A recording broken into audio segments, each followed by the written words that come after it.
You smell it before you see it. The flying boat drops below the clouds on Christmas morning, 1941, and the first thing that hits you is the oil, 18 days old, and the harbor still reeks of burned fuel and something worse underneath it, something sweet and chemical that you will not name because you know what it is. You are wearing a gray civilian suit. The President of the United States has ordered you not to wear your uniform. You are carrying a small leather suitcase. Your wife saw you off 4 days ago at a train station in Washington without crying, because she has been married to you for 30 years, and she knows what this is. The water below you is black, not dark. Black. Oil, 2 inches thick, still spreading outward from the hulls of ships that are no longer ships. The masts of battleships stick out of the harbor at angles that make your stomach tighten, because masts are not supposed to lean like that. The Oklahoma is upside down. The Arizona is gone. There is a film of ash on the surface of the water that moves when the wind moves, and underneath it they are still finding bodies. A young lieutenant meets you on the dock. He has not slept in 2 days. He does not know whether to salute you because you are not wearing a uniform. You take off your hat. You get into the car. You say nothing. You are 56 years old. You are a rear admiral, 2 stars. 9 days ago, you were sitting at a desk in Washington signing personnel papers. You have never commanded a fleet in combat. You have never commanded a carrier task force. You have never led a battle squadron at sea. You are a submarine man and a diesel engineer from a small town in the Texas Hill Country. By one account, 11 months ago, the president offered you this exact job. You turned it down. You told him you were too junior. If you had said yes, this morning it would be your fleet on the bottom of that harbor, your name on the cables. Your career finished, like the man who sat in this chair before you. Instead, you are here. By most counts, roughly 28 admirals senior to you have been passed over to find you. And there is one more thing. Buried in your service record, in the personnel files of the office you yourself run, is a court-martial conviction for running your first ship aground. Your name is Chester Nimitz, and the harbor is still burning. But to understand why Roosevelt chose him, you have to understand what this chair did to every man who sat in it before him. At 7:55 on the morning of December 7th, 1941, the first Japanese torpedo hits the water inside Pearl Harbor. 353 aircraft have come down out of the clouds above Oahu in 2 waves, launched from 6 carriers that crossed the Pacific without being detected. The anti-aircraft guns are unmanned. The ammunition lockers are locked. The ready planes on the airfields at Hickam and Wheeler and Bellows are parked wingtip to wingtip in neat rows, lined up for sabotage prevention, lined up like targets on a rifle range. The first torpedo strikes the USS Oklahoma, then another, then more, 5 at least, in rapid succession along her port side. The battleship rolls fast, faster than the men inside her can react, and within minutes she is upside down in the harbor mud, with 429 men trapped inside her hull in the dark. Across the harbor, on Battleship Row, the USS Arizona takes a single armor-piercing bomb that drops through her forward deck and finds the magazine. The explosion is so violent, it lifts the bow of the ship out of the water. A column of fire and black smoke rises more than 1,000 feet into the morning air. 1,177 men die aboard the Arizona. By 9 o'clock, it is over. 4 battleships are on the bottom of the harbor. A 5th is beached and burning. 3 more are damaged. 188 aircraft are destroyed, most of them on the ground. 2,403 Americans are dead. The most powerful naval base in the Pacific has been turned into a graveyard in less than 2 hours. The man who commands this fleet is watching it happen through the window of his office. Admiral husband Edward Kimmel is 59 years old. A career sailor from Henderson, Kentucky, meticulous, hard-working, respected by the men who serve under him. He has been at his desk since before 7.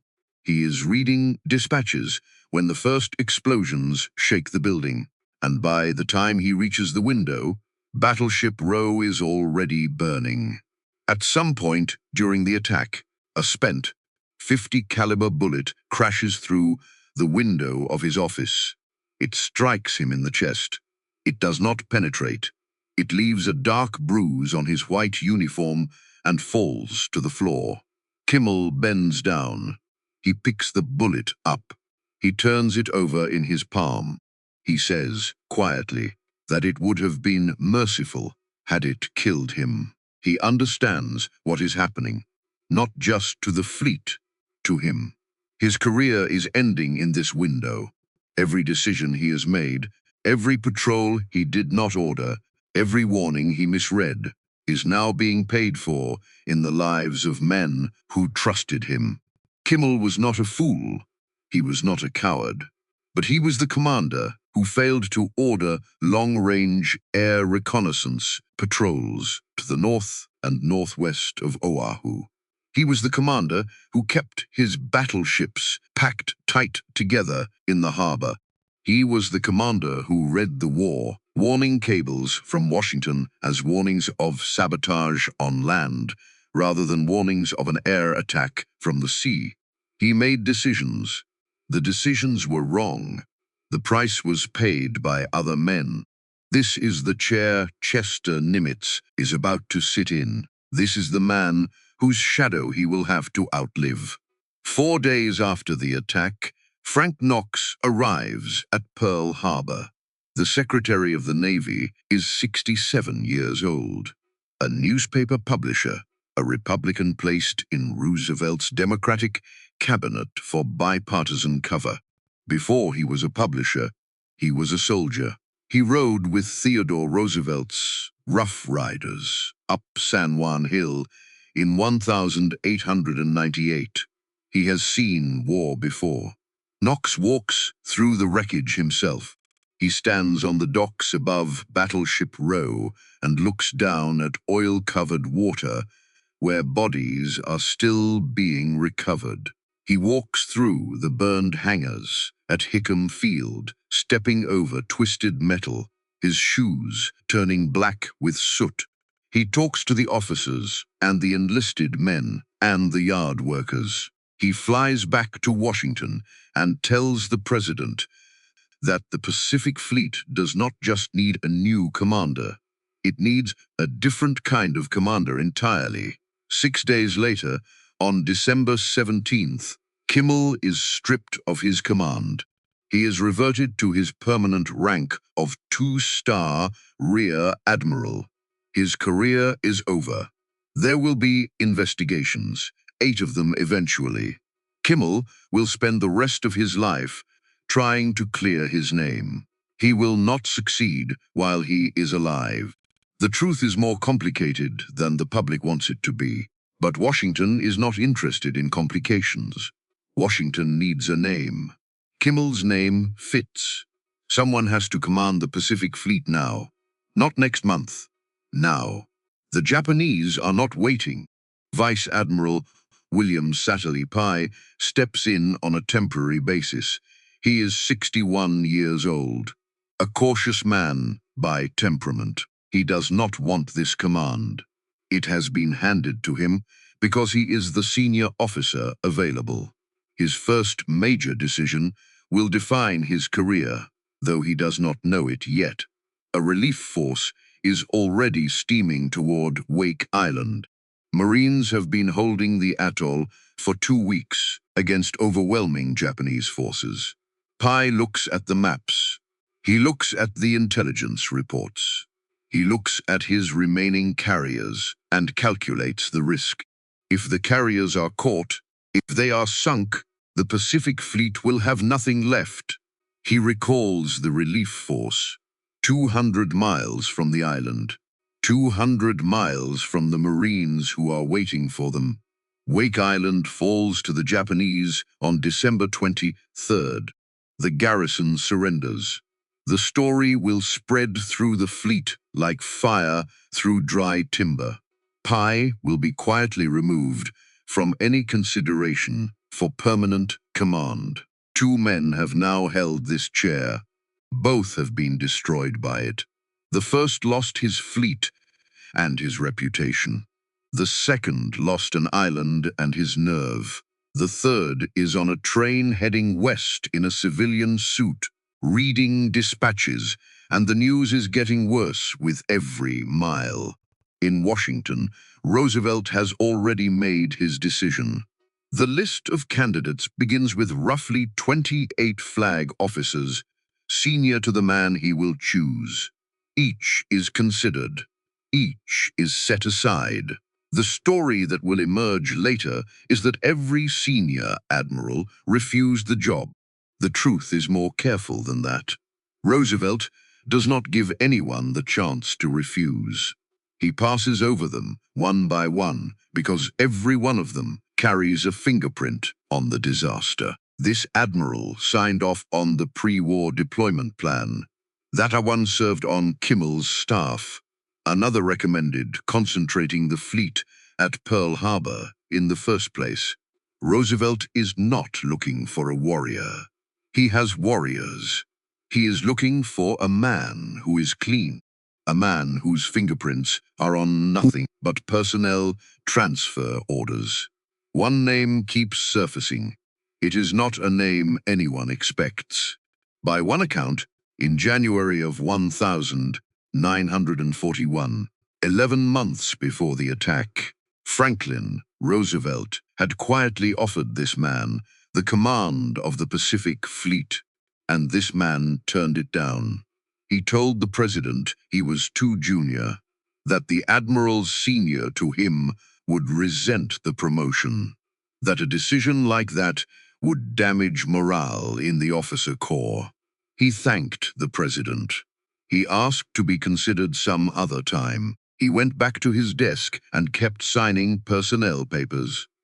If he had said yes in January, then on the morning of December 7th, it would have been his fleet in the harbor, his battleships on the bottom, his name on the cables, his career over, like Kimmel's. Instead, on the morning of December 7th, this man was at home with his wife in Washington, 2,000 miles from the disaster. His name was not on any of the cables. His fingerprints were not on any of the decisions. He was clean. His name was Chester Nimitz. The man whose name keeps surfacing in Washington is not what anyone expects. Chester William Nimitz is 56 years old. He is a rear admiral. 2 stars, no more. He runs the Bureau of Navigation, which despite its name has nothing to do with navigation. It is the personnel office of the entire United States Navy. He decides where officers are stationed. He approves promotions. He moves names around a board day after day in a quiet building in Washington, while other men command warships. He is not a surface warfare hero. He has not led a carrier task force. He has never commanded a battle squadron in combat. He is a submarine man and a diesel engineer, a Texan from a small hill country town called Fredericksburg, where his grandfather, a former German merchant sea captain, settled in the most landlocked corner of the state and built a steamboat-shaped hotel because he missed the ocean he would never see again. By almost every conventional measure, Chester Nimitz is the wrong man for the job. He is too junior. He is too quiet. He has spent the last 2 years behind a desk. The fleet commanders, the task force leaders, the men whose names appear in every war plan, they are all senior to him. They have sea commands. They have battle records. They have staffs that know how to fight. Nimitz has a filing cabinet and a fountain pen. But there is something about Chester Nimitz that Roosevelt has seen and that the Navy has not. It has to do with the way Nimitz listens, the way he does not react when other men would react, the way he asks one question when other men would ask 12. There is a stillness in him that is not passivity. It is the stillness of a man who has already finished thinking while everyone else is still talking.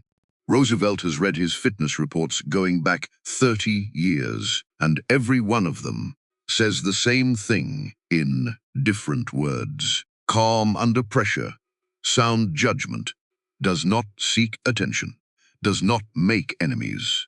In a Navy full of men who have made enemies, Chester Nimitz has made none.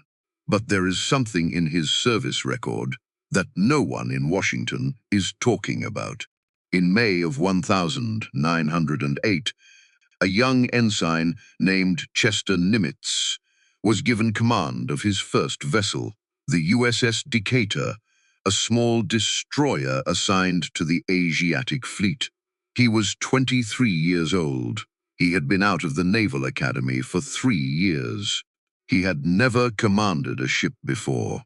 2 months later, on the evening of July 7th, 1908, Ensign Nimitz ran the Decatur aground on a mud bank in the harbor at Batangas, in the Philippine Islands. The ship was not seriously damaged. No one was hurt. But the Navy does not forgive carelessness with ships. Nimitz was court-martialed. He was found guilty of neglect of duty. He received a letter of reprimand, the lightest possible punishment, and he was allowed to remain in the Navy. But the conviction was never removed from his record. It followed him for 33 years. It was still there in December of 1941 when his name began to circulate in the White House. The man being considered to lead the United States Navy out of the worst defeat in its history had once been convicted of wrecking his first command. Nimitz never hid the Decatur. He never tried to have the record expunged. When asked about it in later years, he said simply that it taught him more about command than any success ever had. That a man who has never made a serious mistake has never been tested, and that a man who has survived the testing knows something about himself that no peacetime service can teach. What Nimitz learned from the Decatur, the habit of checking every detail himself, of walking the deck and looking at the water with his own eyes before trusting a chart, would define every decision he made for the next 4 years. On the morning of December 16th, 1941, 9 days after the attack, Rear Admiral Chester Nimitz is working at his desk when a message arrives. The Secretary of the Navy wants to see him immediately. He walks down the corridor in his blue uniform. He is quiet, the way he is always quiet. The hallway around him is not. The country has been at war for 9 days, and the building has not yet learned how to be calm. Nimitz enters the office of Frank Knox. Knox does not ease into it. He never does. The Pacific Fleet needs a new commander. The President has chosen him. The appointment is effective immediately. Nimitz says nothing for a moment. He is 56 years old. He has spent his entire career being passed over for the dramatic commands. He has built submarines. He has trained engineers. He has signed personnel papers in a quiet building while the war he knew was coming arrived without him. The job he had turned down 11 months earlier was now the only job left. The two men who held the chair before him had both been destroyed by it. The chair was empty, and the country needed someone to sit in it before the next disaster arrived. Nimitz looks at Knox. He asks one question. He asks when he should leave. The train pulls out of Union Station at 5 in the afternoon. On December 19th, 1941, Chester Nimitz is not wearing a uniform. The president has ordered him to travel in civilian clothes. Roosevelt does not want the new commander of the Pacific Fleet announced from a railway platform. He wants Nimitz to arrive the way a doctor arrives at a bedside, quietly, without cameras. Before anyone has time to argue, Nimitz boards the train in a grey suit and a dark hat. He carries a small leather suitcase. His wife, Catherine, sees him off on the platform. They have been married 30 years. She does not cry. She knows what this is. 4 days the journey takes. 4 days across a country that has just discovered what war means. Nimitz sleeps badly. He reads dispatches at every stop. The news gets worse with every mile. Wake Island has fallen. Manila is being bombed. The British battleships, Prince of Wales and Repulse, have been sunk off the coast of Malaya by Japanese aircraft in open ocean in a single afternoon. 2 capital ships destroyed by airplanes before they could bring their guns to bear. The lesson is plain. The age of the battleship is over. Surface fleets without air cover are targets, not weapons. Nimitz is on his way to take command of a fleet that was built around battleships, and he already knows that the battleships are gone. In Washington, behind him, the man who does not believe in him is already at work. Admiral Ernest Joseph King is 63 years old. Within days, Roosevelt will appoint him Commander-in-Chief of the United States Fleet. King is tall, lean, severe, famously without humor or patience. He drinks hard. He does not forgive. The officers who serve under him say that Ernest King shaves with a blowtorch. King has spent the past week studying Chester Nimitz, and he has reached his verdict. A desk admiral, a bureaucrat, a man who has spent 2 years pushing paper in a personnel office, a man who has never commanded a fleet in combat. The man Roosevelt has chosen to lead the United States Navy against the most aggressive military power in Asia is, in Ernest King's estimation, a clerk. King does not say this to the president. He says it to his staff. He says it to the admirals who pass through his office. He says it to anyone who will listen. It will take more than a year for King to change his mind. Some historians believe he never fully does. Nimitz knows this. He knows that the most powerful admiral in Washington considers him unfit. He knows that the fleet he is about to command does not know him, does not trust him, and has no reason to. He knows that the officers waiting for him at Pearl Harbor are exhausted, demoralized, and expecting to be fired. He also knows that none of this matters if he cannot look at Pearl Harbor and see something other than defeat. The WWII Coronado flying boat lifts off from San Diego on Christmas Eve and turns west into the Pacific darkness. Nimitz sits in the cabin with his dispatches and his leather suitcase. He does not sleep. He arrives at Pearl Harbor at 7 in the morning on Christmas Day, 1941. The drive from the dock to fleet headquarters takes 15 minutes.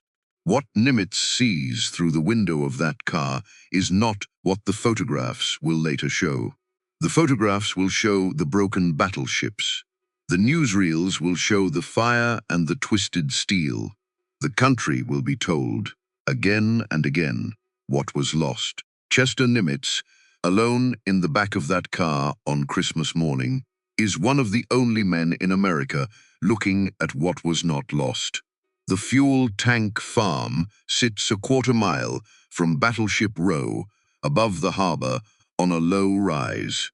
4.5 million barrels of fuel oil are stored there, enough to run the entire Pacific Fleet for a year and a half. The Japanese pilots saw the tanks. They had photographs of them. They did not bomb them. If they had destroyed those tanks, the Pacific Fleet would have had to withdraw to the west coast. The war in the Pacific would have been set back by years.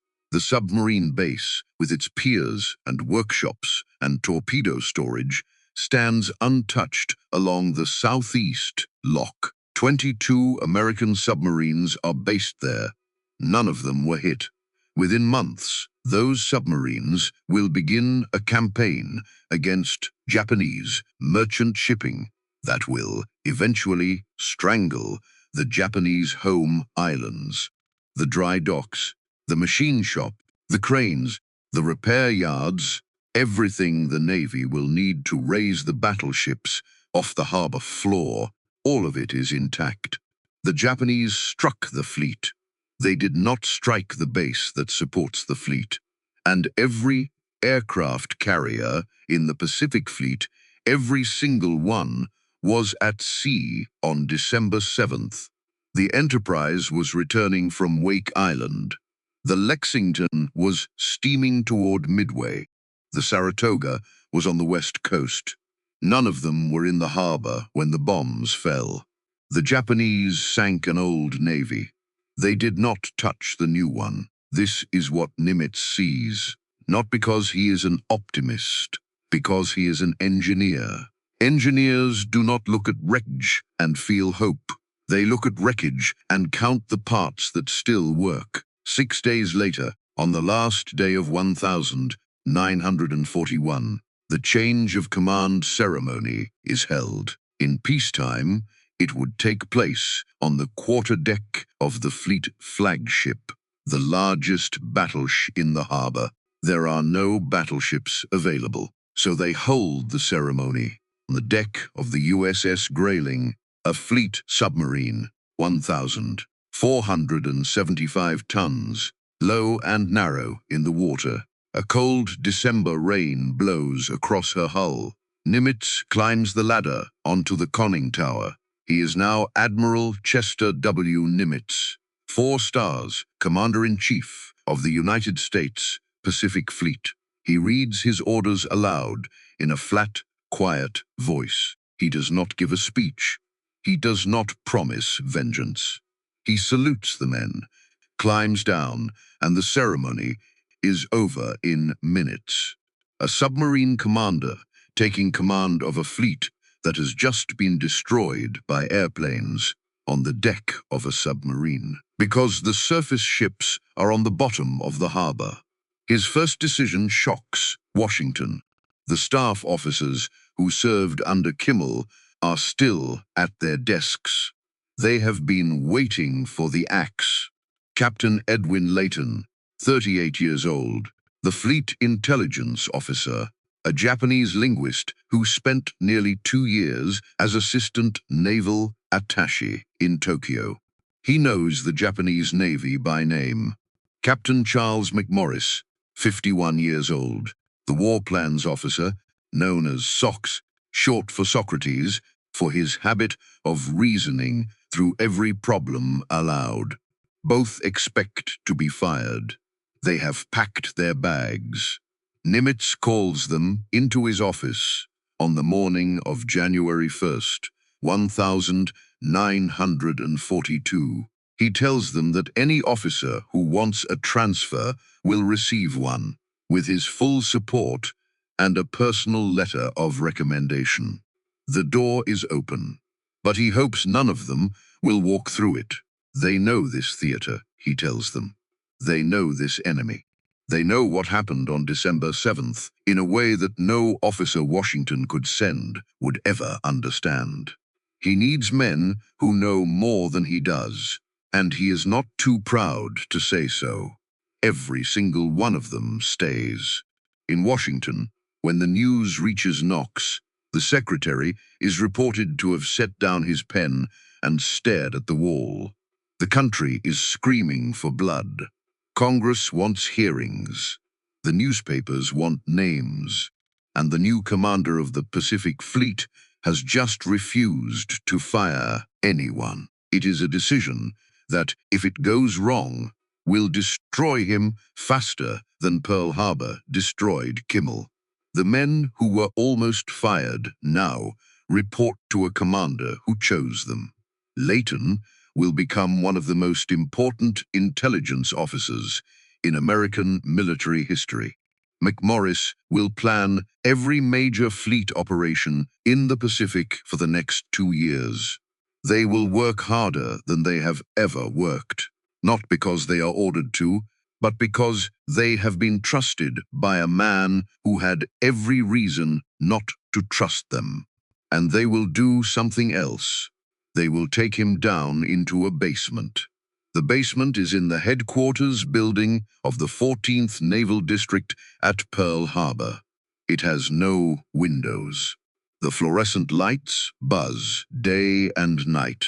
The air smells of cigarette smoke and stale coffee and unwashed bodies because the men who work there do not go home often enough to bathe. This is Station Hypo, the Combat Intelligence Unit, the Code Breakers. The man who runs it is Commander Joseph John Rochefort. He is 41 years old. He is one of the most unusual officers in the United States Navy. He works in a red velvet smoking jacket and carpet slippers. He has not seen the sun in 3 weeks. He keeps a card index of every Japanese naval radio call sign his unit has ever intercepted, going back 5 years, and he can recall any of them from memory. He speaks Japanese fluently. He drinks coffee until his hands shake. He once forgot to go home for 4 days. He is working on JN-25, the Japanese Imperial Navy's main operational code.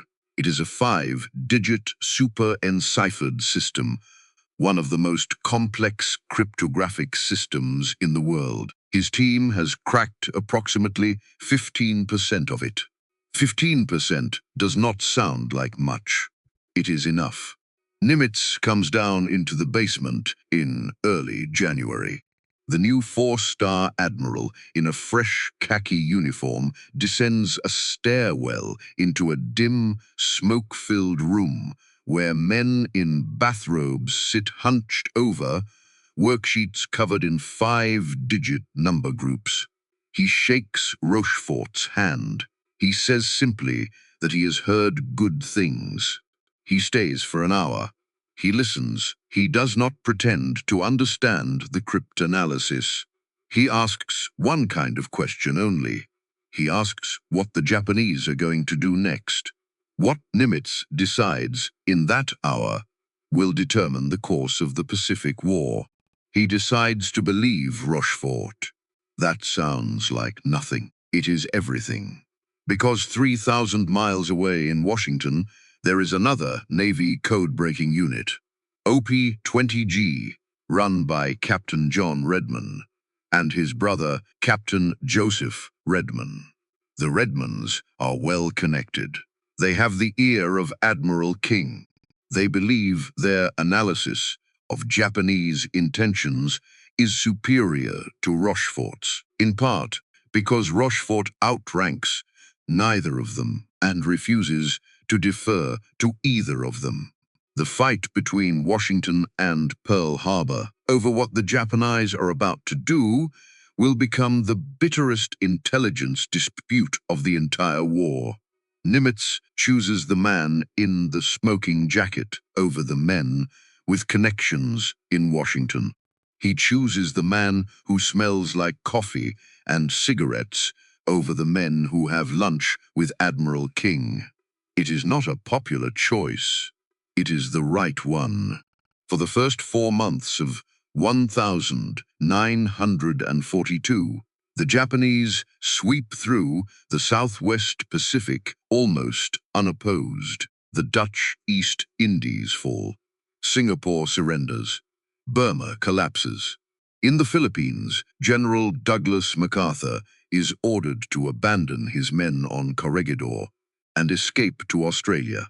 The American garrison at Bataan surrenders and begins a death march that will kill thousands. Nimitz is fighting a holding action with 3 carriers. He sends them out on raids.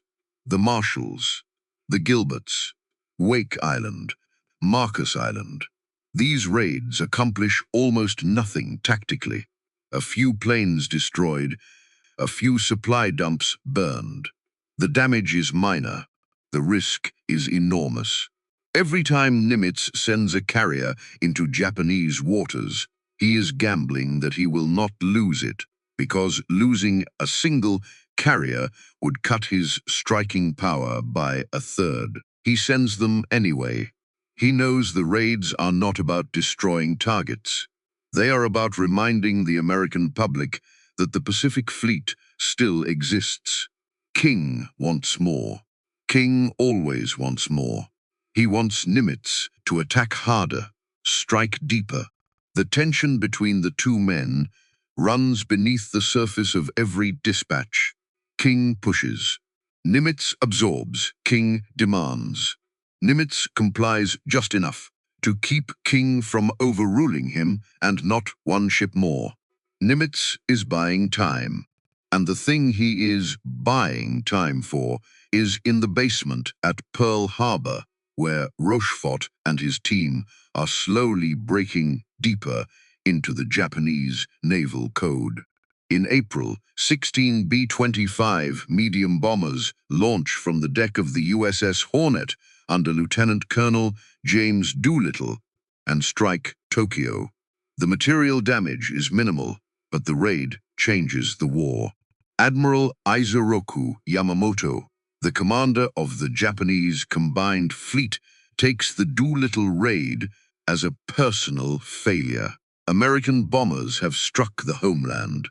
The Emperor has been put at risk. Yamamoto decides the American carriers must be destroyed. He begins planning an operation to draw the remaining American carrier force into a decisive battle.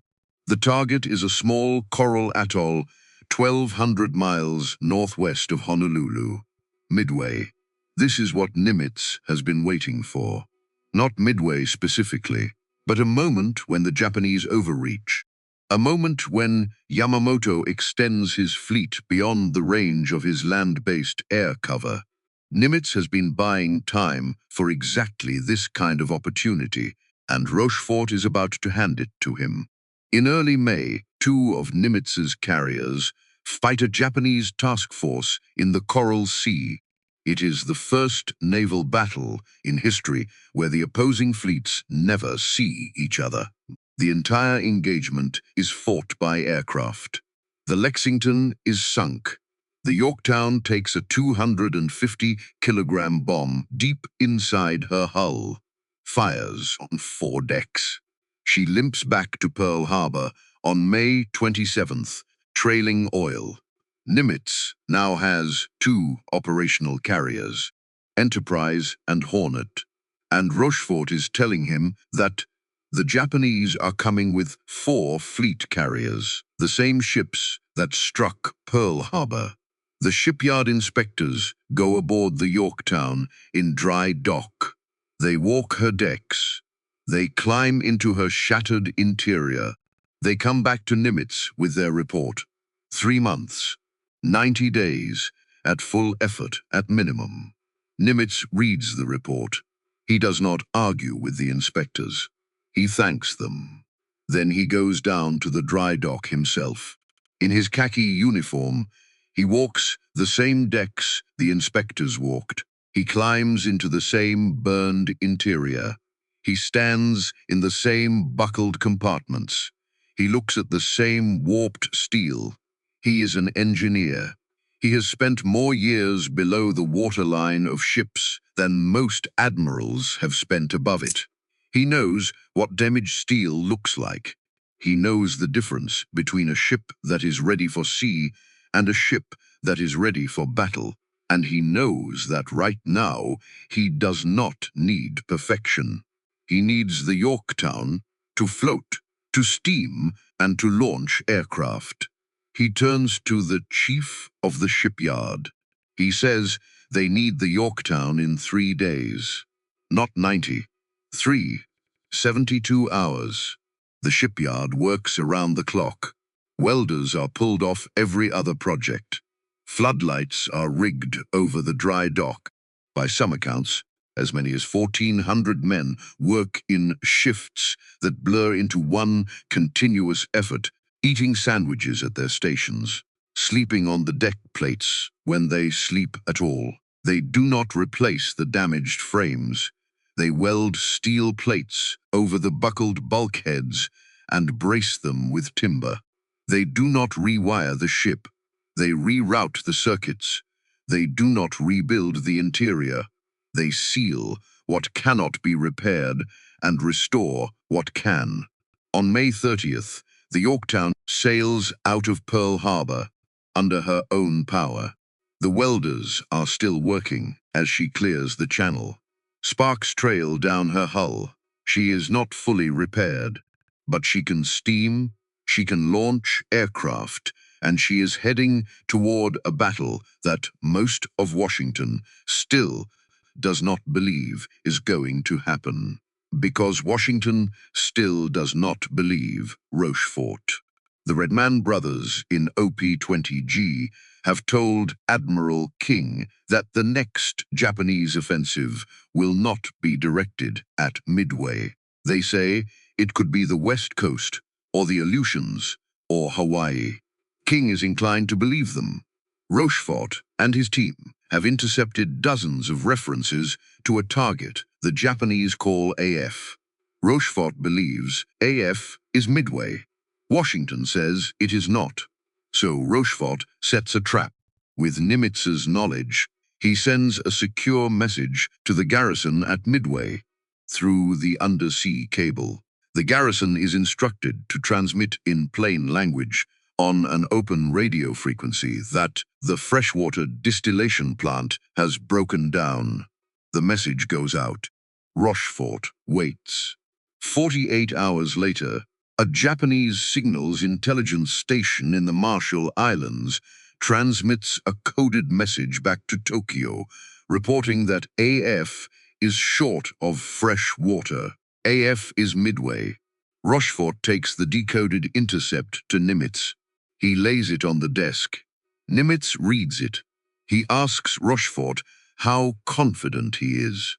Rochefort tells him he would stake his career on it. Nimitz tells him quietly that they are both already staking their careers on it. If Rochefort is wrong, if the Japanese strike somewhere else while the American carriers are at the wrong island, then Nimitz will be the third commander of the Pacific Fleet, to be destroyed by this chair. Nimitz does not hesitate. He gives the order. Every available carrier, every escort, every aircraft, every submarine is to position itself northeast of Midway in ambush and wait. While Rochefort's trap was being confirmed, another problem arrived at Pearl Harbor, and this one came on a stretcher. Vice Admiral William Halsey returns from the South Pacific on May 26th. He goes straight to the Naval Hospital. He cannot walk without pain. He can barely stand. Halsey is 59 years old. He has been at sea almost continuously since the war began. The stress of continuous combat command has done what no enemy pilot could do. It has broken his body. He has a severe dermatitis that the doctors believe is shingles. The rash covers most of his body. He cannot wear a uniform without pain. He cannot sleep more than an hour. The doctors give him a single order: bed rest, at least 1 month. 1 month. The battle for Midway is less than 10 days away. Halsey, in his hospital bed, covered in welts, asks Nimitz to come and see him. When Nimitz arrives, Halsey does not waste time on his condition. He says 2 words: take Spruance. Rear Admiral Raymond Ames Spruance is 55 years old. He commands Halsey's cruiser screening force. He is a surface warfare officer.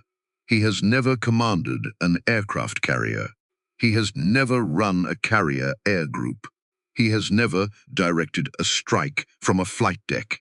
He is quiet, thin, precise, and in almost every visible way, the exact opposite of the man recommending him. This is the man Halsey, from a hospital bed, in great pain, trusts with the most important naval engagement of the war. Not a carrier admiral, a cruiser commander who has never launched a strike aircraft in his life. Nimitz agrees on the spot. He does not consult Washington. He does not ask King. He takes the recommendation of a man covered in welts who cannot stand up, and he gives that man's fleet to an officer who has never done the job before. It is the 4th consecutive gamble Chester Nimitz has made in less than a month. He has bet on Roosevelt against Washington. He has bet on the Yorktown against the inspectors. He has bet the fleet on Midway against King. And now he has bet the battle on Spruance against every convention the Navy has ever held about who commands carrier task forces. 3 men carry the weight of the United States Navy. Roosevelt, who has staked his career on 2 letters in a Japanese codebook. Spruance, who has been given a job he has never done by a friend, who cannot leave his hospital bed. And Nimitz, who has chosen both of them, and will answer for both of them if either one is wrong. Yamamoto's combined force is already at sea. 4 fleet carriers, 7 battleships in the main body trailing far behind. More than 240 aircraft aboard the carriers. He believes the Americans have at most 2 carriers operational in the Pacific. He is wrong. Chester Nimitz has 3. On the night before the battle, the American carriers steam under a dark sky 200 miles northeast of Midway. The crews know what is coming. They know the Japanese have 4 carriers. They know the Americans have 3. They have been told that everything depends on the next 48 hours. In his headquarters at Pearl Harbor, 3,000 miles from the battle, Chester Nimitz waits. He has done everything he can. He has chosen the intelligence. He has chosen the commanders. He has repaired the ship. He has positioned the fleet. Now there is nothing left but to sit at a desk and read the dispatches as they come in. This is the particular cruelty of high command. The men who make the decisions are never the men who carry them out. Nimitz will not fly a torpedo bomber into anti-aircraft fire. He will not dive on a Japanese carrier from 12,000 feet. He will sit in a quiet room and read pieces of paper that tell him how many of his men are dying. The morning of June 4th, 1942, a PB Catalina on patrol northwest of Midway breaks radio silence at 5:34 in the morning. 2 words: many planes. Roosevelt was right. The Japanese hit Midway at 6:30. The Marine garrison fights back with anti-aircraft fire. The American fighter pilots defending the island are flying Brewster Buffaloes, obsolete aircraft that were outclassed before the war began. 25 Marine fighters go up. 10 come back. Most are too damaged to fly again. Spruance launches everything. Every torpedo bomber, every dive bomber, every fighter his carriers can put into the air. The Yorktown holds her aircraft in reserve. The first American squadron to find the Japanese fleet is Torpedo Squadron 8, flying off the Hornet. 15 TBD Devastator torpedo bombers. Slow, heavy, obsolete, with a torpedo that is unreliable and a top speed a zero can exceed by more than 100 miles an hour. They go in without fighter escort. Their commander is Lieutenant Commander John Waldron. He is 41 years old. A career officer, part Lakota Sioux, fierce and plain-spoken. He has told his men the night before that some of them are not coming back. He has told them to press home their attacks regardless. Waldron navigates toward the Japanese fleet by dead reckoning when the air group commander takes a different heading. Waldron is right about the course. He is also right about what happens next. All 15 of his planes are shot down. The Japanese Combat Air Patrol falls on them before they can release their torpedoes. Of the 30 men in those aircraft, 29 die. One man survives. Ensign George Gay, 25 years old, who floats in the Pacific, clinging to a rubber seat cushion, watching the battle happen above him. Torpedo Squadron 6 from the Enterprise comes in next. 14 aircraft, 10 shot down. Torpedo Squadron 3 from the Yorktown follows. 12 aircraft, 10 shot down. In less than an hour, the American torpedo bombers have been nearly annihilated. Not a single torpedo has found its target. The dispatches reach Nimitz at Pearl Harbor in fragments.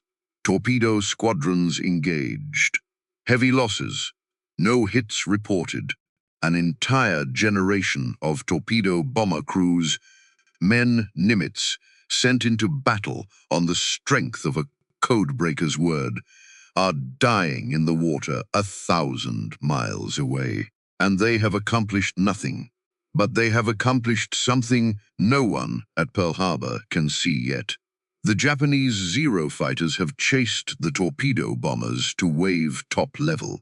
Every fighter in the Combat Air Patrol is at sea level. The sky above the Japanese carriers is empty. At 12,000 feet, Lieutenant Commander Wade McCluskey leads the dive bomber squadrons of the Enterprise. He has been searching for the Japanese fleet for over an hour. He is running out of fuel. He is minutes from turning home when he sees, far below the white line of a wake, a single Japanese destroyer running northeast at full speed. McCluskey guesses the destroyer is racing to rejoin the main body. He follows it. It leads him to Yamamoto's carriers. At nearly the same moment, by coincidence or by something no historian has ever fully explained, the dive bombers of Lieutenant Commander Maxwell Leslie from the Yorktown arrive from the opposite direction. Two separate squadrons, launched from two separate carriers, find the same targets within minutes of each other. The Japanese carriers are caught at the worst possible moment. Flight decks crowded, with aircraft being refueled and rearmed. Aviation fuel hoses uncoiled across the deck. Bombs and torpedoes stacked in the open. The Combat Air Patrol at sea level. In a window between 10:22 and 10:31 in the morning, the Pacific War changes. McCluskey's bombers hit the Kaga. She becomes a torch 1,000 feet long. The Akagi takes a bomb through her flight deck into the hangar below, where fueled aircraft are waiting. She erupts from the inside. Leslie's squadron hits the Soryu. 3 direct hits. She burns from bow to stern. 3 Japanese fleet carriers. 3 of the 6 ships that struck Pearl Harbor 6 months earlier.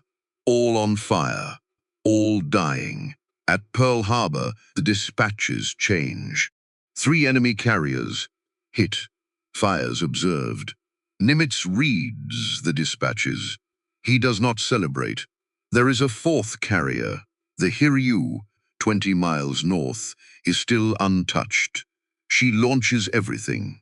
At noon, her dive bombers find the Yorktown, the ship that should have been in dry dock for 3 months. The ship that Nimitz ordered, rebuilt in 72 hours. 3 bombs hit her. She stops dead. 2 hours later, Japanese torpedo bombers find the crippled Yorktown. 2 torpedoes hit her port side. She lists to 26 degrees. The order is given to abandon ship. In the late afternoon, American dive bombers find the Hiryu. 4 bombs into her flight deck. She burns through the night. At dawn, her crew sets the scuttling charges. 4 Japanese fleet carriers sunk. The heavy cruiser Mikuma destroyed. 248 aircraft gone. More than 3,000 Japanese sailors and airmen dead. Japan will never recover the pilots. The men who died at Midway were the most experienced naval aviators in the Japanese Navy, irreplaceable veterans of Pearl Harbor and the campaigns across the Pacific. The Japanese training pipeline is too slow to replace them. From this morning forward, the strategic initiative in the Pacific belongs permanently to the United States. The Yorktown is still afloat on June 6th. A salvage crew reboards her. On the afternoon of June 6th, a Japanese submarine, the I-168, slips through the destroyer screen and puts 2 torpedoes into her side. The destroyer Hammond, lashed alongside, takes a 3rd torpedo. She breaks in half and sinks in minutes. Yorktown rolls over through the night and goes under at dawn on June 7th. The price of Midway on the American side: 1 fleet carrier, 1 destroyer, 150 aircraft, 307 men. Nimitz writes a personal message to the family of every officer killed under his command. He writes some of the names by hand. The country wants a parade. Nimitz writes condolence letters. King sends a single telegram. He congratulates the Pacific Fleet on a complete victory. He does not mention Joseph Rochefort. 4 months later, in October of 1942, the men around King make their move. Joseph Rochefort, the code breaker who identified Midway, the man who set the freshwater trap, the man who handed the United States Navy the most decisive victory at sea since Trafalgar, is quietly relieved of his command at Station Hypo. The Redmond brothers, the rival cryptanalysts whose analysis had been wrong, whose formal assessment to King had stated with confidence that the next offensive would not be Midway, persuade King that all naval intelligence work should be centralized under their authority in Washington. Rochefort outranks neither of them. Rochefort has never played the political game. He has never cultivated powerful friends. He has never attended the right dinners or positioned himself in the right corridors. He is a man who works in a basement, in a smoking jacket, and he has no defense against men who work in offices, in pressed uniforms. He is reassigned to command a floating dry dock in San Francisco Bay. A floating dry dock, a steel platform for repairing damaged hulls. For the man who broke the Japanese code and made Midway possible, the Navy's reward is a barge. Nimitz protests. He writes 2 formal letters objecting to the reassignment. He argues that Rochefort is indispensable, that removing him will damage the Navy's ability to read Japanese intentions at the most critical moment of the war. He is overruled. Both times, King signs the order, and Rochefort goes. This is the limit of Chester Nimitz's power. He can choose the right man. He can trust the right intelligence. He can bet his fleet and his career on the word of a codebreaker in carpet slippers. He can win the most important naval battle in a century, but he cannot protect that code breaker from the politics of Washington. He can win the war in the Pacific. He cannot win the war in the Navy Department. Rochefort accepts the reassignment without complaint. He commands the floating dry dock for the rest of the war, competently and quietly. He is recommended for the Distinguished Service Medal in 1942 for his work at Station Hypo. The recommendation is buried. He is recommended again in 1958. It is buried again. Joseph Rochefort dies in 1976 in a small house in Torrance, California. He is 76 years old. He has never received official recognition for what he did in that basement at Pearl Harbor. The medal is finally awarded 10 years after his death. In 1986, President Ronald Reagan presents the Distinguished Service Medal to Rochefort's family in a ceremony that Rochefort never lived to see. This is what the Pacific War does to the men who win it. The war goes on for 3 more years. Nimitz commands every major operation. Guadalcanal, where Marines fight in the jungle for 6 months, and the Navy loses more ships than it lost at Pearl Harbor. Tarawa, where 1,000 Marines die on a coral reef in 76 hours. Saipan, the Philippine Sea. Leyte Gulf, the largest naval battle in history. Iwo Jima, Okinawa. He loses more carriers. The Wasp, the Hornet, the Liscum Bay, the Princeton, the St. Lo. He sends more men to die on more islands than any American commander in history. He does not give speeches. He does not appear on newsreels. He does not pose for cameras. He writes letters home to his wife, Catherine, every week, in the same quiet, careful handwriting he has used all his life. By the end of 1944, the Pacific Fleet under Nimitz's command is the largest naval force ever assembled by any nation in history. 5,000 ships, 20,000 aircraft, 2 million men and women in uniform.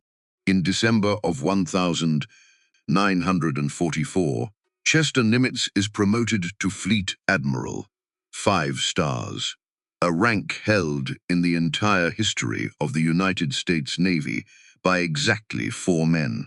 On the morning of September 2nd, 1945, a battleship lies at anchor in Tokyo Bay, the USS Missouri. The Japanese delegation comes aboard in formal morning dress. The instruments of surrender are laid out on a small wooden table covered with green felt. General Douglas MacArthur signs first as Supreme Commander of the Allied powers. Then it is Nimitz's turn. He steps forward. He is 60 years old. 5 stars on his collar. He picks up the pen. He signs for the United States of America in the same flat, neat handwriting he has used all his life. The man who took command of the Pacific Fleet on the deck of a submarine because there were no battleships left, ends the war on the deck of a battleship because there is no enemy left. In the years after, when the interviewers came, when the historians came, when the men with notebooks asked Fleet Admiral Chester Nimitz about Pearl Harbor, about that Christmas morning in 1941, his answer was not what they expected. He did not talk about the tragedy. He did not talk about the anger or the determination. He told them it was a mercy.